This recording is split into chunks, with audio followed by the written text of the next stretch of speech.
Kaelin Katsuragi stared out the rain-soaked window of her apartment building's dimly lit lobby, where the flickering fluorescent lights above the mailboxes cast eerie shadows on the walls. The chill in the air was palpable, but it wasn't just the temperature that made her skin prickle, it was the feeling of being watched.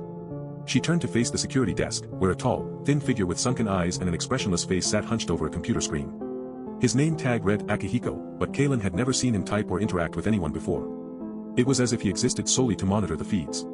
The cameras outside captured every movement on the building's grounds, including the occasional stray cat or lost bird. But today, something seemed off.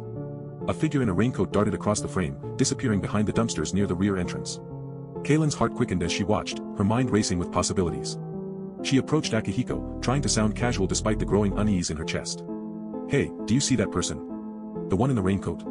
Akihiko's gaze flickered up from his screen, but he didn't respond. He simply nodded and continued typing, his fingers flying across the keyboard with an unnatural speed. Kaelin felt a shiver run down her spine as she realized Akihiko was no longer alone at the desk. Behind him, a second figure stood motionless, its presence only perceptible through the slight distortion in the air around it. For an instant, Kaelin thought she saw eyes, but they vanished before she could be sure. As she turned to leave, Akihiko's voice cut through the silence, his words devoid of emotion. "The person you see is not on the list." Kaelin spun back to face him, her question hanging in the air like a challenge. But Akihiko merely raised an eyebrow and returned to typing, leaving her with more questions than answers. As she walked back to her apartment, Kaelin couldn't shake the feeling that something was watching her from the shadows, waiting for its moment to strike.